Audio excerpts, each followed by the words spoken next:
From the News Channel 5 Network, this is OpenLine.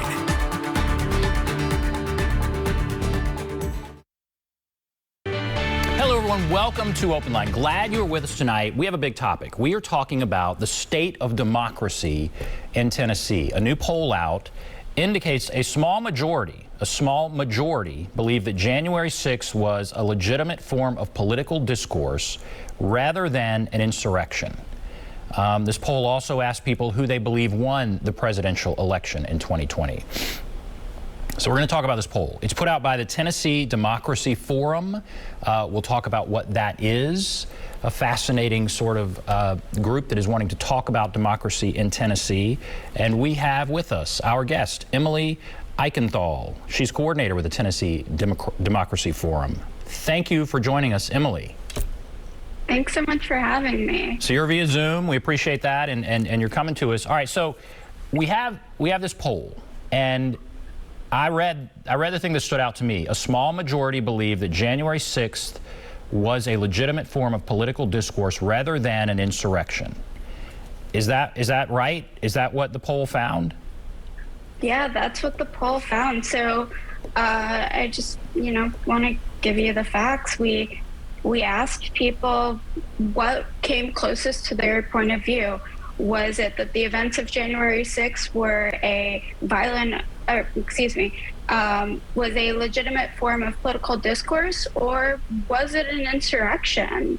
And we found that Tennesseans are split. They're divided 50-50 on this. So the results are within the margin of error.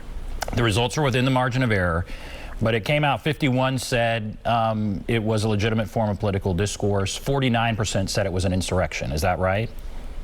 Yes. Okay. So that's kind of the headline. That's maybe, for me at least, the headline from this poll. What I want to do, let's talk about who took this poll, and that's your group, Tennessee Democracy Forum. Tell us what that is. What is your goal, and who are you all? Yeah. So the Tennessee Democracy Forum, we're a new group. We're a nonpartisan organization, and our goal is really to rebuild support for democracy in the state of Tennessee.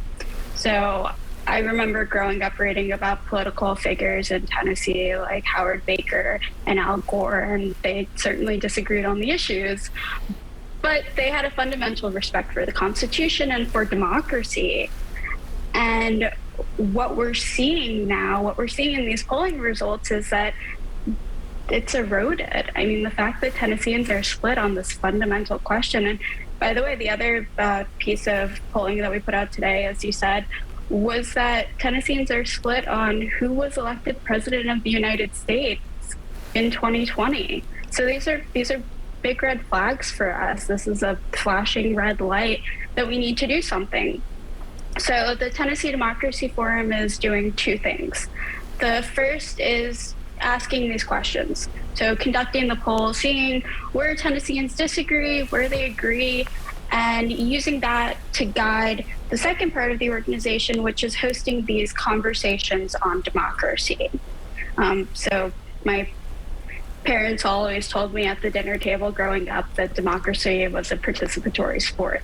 Doesn't work if people are on the sidelines. So we're trying to get Tennesseans off the sidelines. We're trying to get them to engage with these issues by bringing national experts, both bipartisan, nonpartisan scholars, practitioners to Tennessee virtually, but also in person, to have these conversations and to really start rebuilding support in Tennessee. What will this first conversation be? Who's going to be part of the first conversation, and what are they going to talk about?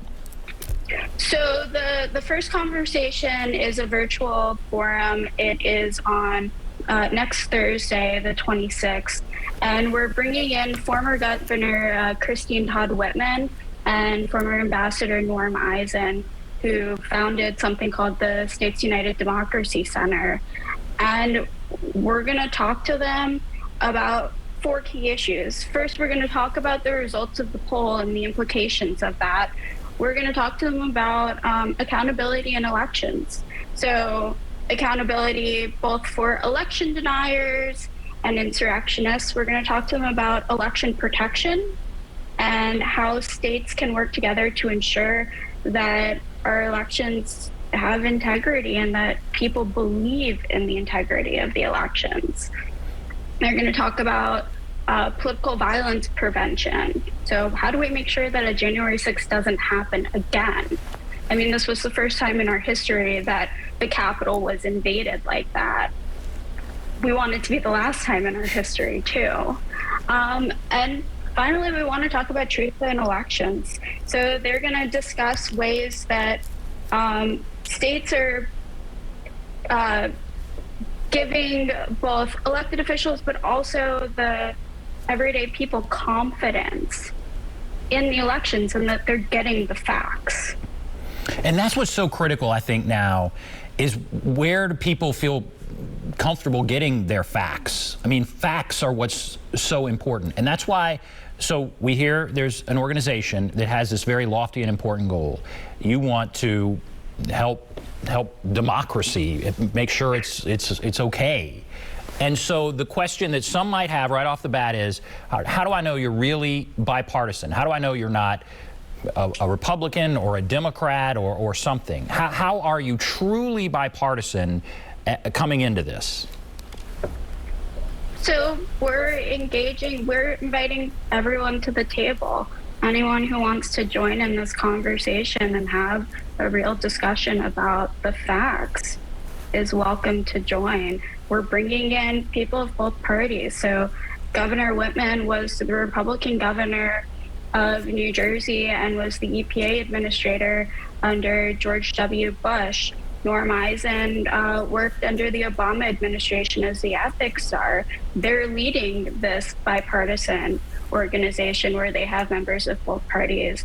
Our second speaker for the conversations on democracy, Bill Kristol, is coming to Chattanooga in June. And, you know, Bill Kristol is a well-known conservative who founded the Bulwark and really was kind of at the start of the neoconservative movement. We're trying to include as many voices as we can. We just want to make sure that we're having a conversation about the facts, not, you know, everyone's entitled to their own opinion, but the facts are the facts. And the facts are that 2020 was a free and fair election and it's been adjudicated. And that's our basis. Right. The Constitution, keep it, you know, on my desk next to me. The Constitution is the foundation of what we're working off of. And as long as we can agree on that, come and have a conversation with us. Great. All right. You're called the Tennessee Democracy Forum. Are there other democracy forums? Is there one in other states? Is there a Georgia Democracy Forum? Or is it just, is this unique to Tennessee? This is unique to Tennessee. I mean, of course, there are organizations all across the country who are working to ensure democracy, who are seeing those flashing red lights that I was talking about and are concerned about the future of our country. But the Tennessee Democracy Forum is unique to us. This was, you know, I grew up in Tennessee. It's a state that I love, and it scares me to see that we're so divided on such a fundamental issue. And that's why we started the Democracy Forum. Were you surprised, and were people there at the Democracy Forum surprised by the results from this poll? I mean, you asked this question. Were you surprised by what people are saying about January 6th?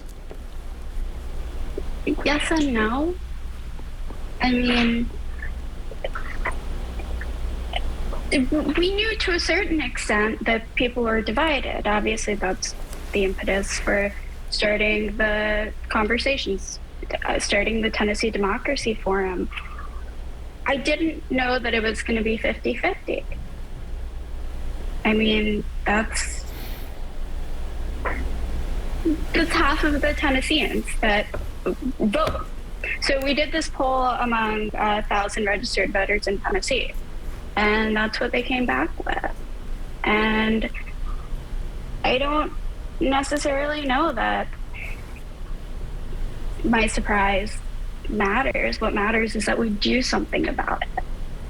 And what can be done. So this again identifies people, just different facts, you know. You storm the Capitol, and some people see that as legitimate protest, and others see it as an insurrection. We all saw the same video. We all saw what happened. People died even. And yet, these are the results. And so I guess I just asked with the poll. I mean, were you asking Democrats and Republicans equally? Did you do a good job of kind of figuring out, you know, how this poll asked the question and to whom it asked the question? Yeah, so we had a fantastic pollsters in bold who made sure that we had a representative sample of the state of Tennessee. So yeah, it's representative of the state. Let's then talk about how it divides between Democrats and Republicans, between older and younger. How does this break down? Yeah, so let me pull my notes, because as we talk about the importance of the facts, I want to make sure that I'm getting my numbers exactly what they should be. So when we talk about the insurrection, what we see is that older Tennesseans are more likely to see January 6th as a legitimate form of political protest. We saw that 95% of Biden voters in 2020 saw it as an insurrection, but we also saw that 15% of Trump voters saw it as an insurrection. Like, it's not a completely black and white issue. There are people, all Tennesseans from all walks of life, who viewed it this way. Voters without a college degree, 57% saw it as a legitimate form of action, and then political action. And then you see a fairly significant divide by geography.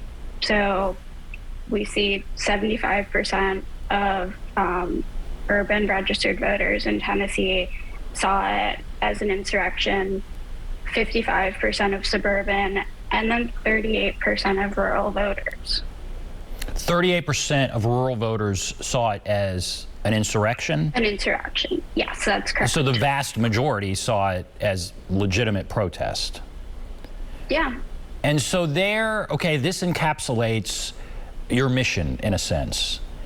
How do you, that's fascinating to me, the difference between rural and more urban. Where do you begin with that? Where do you go with that? I'm sure you'll talk about it but what should be done, and what do you think the Tennessee Democracy Forum, what's their plan of attack on this? So we're not just talking about political democracy with the Tennessee Democracy Forum, we're also talking about economic democracy. And we see in Tennessee and in different parts of Tennessee these forgotten towns that have really been separated from economic prosperity. And it's really hard to engage, to participate in democracy when you don't feel the benefits of it.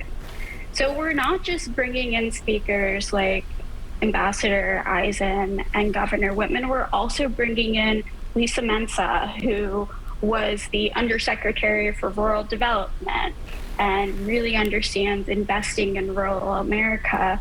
We're bringing in born and raised Tennessean Selen Geverghese, who is an expert on poverty and on economic mobility and equity and inclusion, to have these conversations.